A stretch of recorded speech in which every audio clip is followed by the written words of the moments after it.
Privatization is a bitter pill, but it's a pill that will cure. So goes the popular saying. Greetings to one and all. Let me begin by reminding you that the basic tenet of privatization is to bring in competency and competitiveness in the present generation. As responsible citizens, we must move out of the emotional radius of popular sentiment and realize that along with the advent of private institutions in higher education comes better learning methods, innovative teaching methods, and better classroom culture and an environment for students. Rather than an altogether exclusion of private institutions from the sector of higher education in our country, which already believes in mixed economy, which believes in the presence of both the private and public sector, we must not altogether exclude private institutions. Rather, we must place emphasis on the effectiveness of the regulatory bodies regarding regulating private institutions, and thus check the quality standards of private institutions. Educational equity means the child receives what he needs to develop in his full academic or social potential. Equity is compromised in privatization.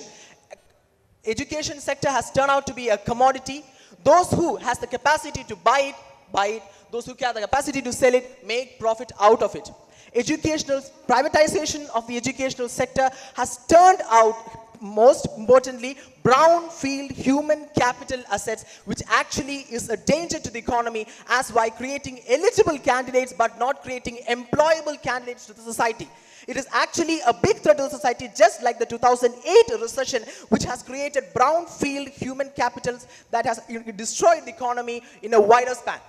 This is why, and from your code it is said that privatization is a bitter pill, those who can cure it. It is said by the most corrupted president of Zambia, who has been acquitted many times and he has been thrown out of the power while he was in the presidency. When we speak against privatization, we are implying the denial of opportunities to a large section of people or to a large section of students. The denial of opportunities in the sense of better learning methods, vestibule training, artificial intelligence, virtual classrooms, internships, apprenticeships. All these are available in private institutions, and we are denying these to students.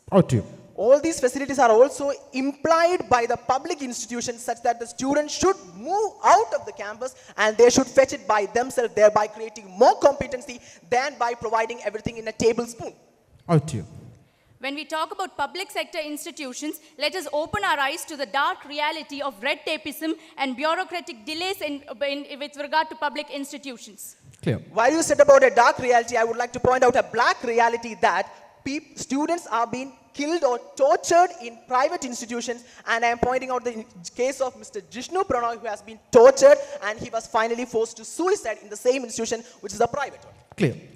Unfortunate incidents happen in every institution, whether it is public or private run institutions. Our crux of today's debate is regarding the quality teaching methods or the quality of education which is being offered by private institutions. The people who award quality or people who create quality education students should also have a quality.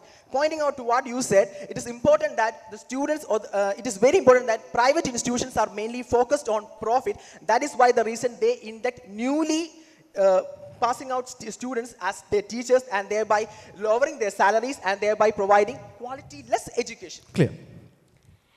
When we talk about the education standards and when we claim that education standards are not up to mark, we are actually undermining the existing regulatory bodies in this democracy. The private institutions are regulated by UGC Regulations 2003. We are undermining the importance of the regulatory institutions and the Supreme Court, which has already told private institutions to check the amount of fees which is being claimed by private institutions.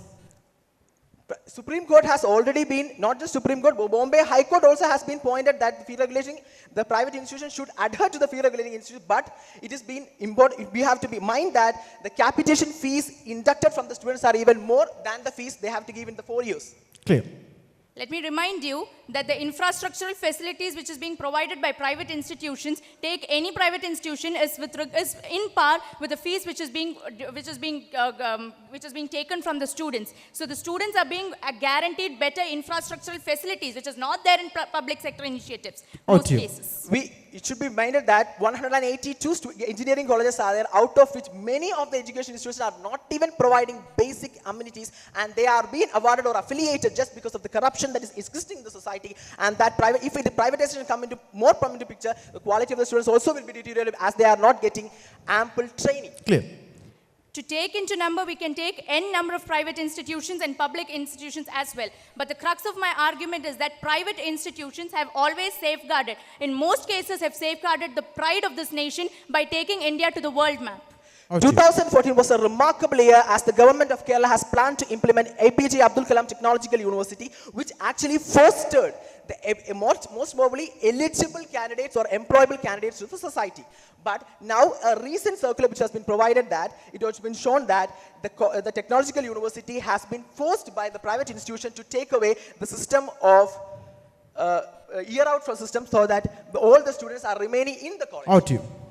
Let me remind you that private institutions have also initiatives with regard to to safeguard the needs or to address the benefits and welfare of the society. Today we are talking here as part of the CSR initiative of Federal Bank. So there are CSR initiatives, scholarships are being provided, and there are regulatory mechanisms to check into all these factors. Thank you so much, both of you.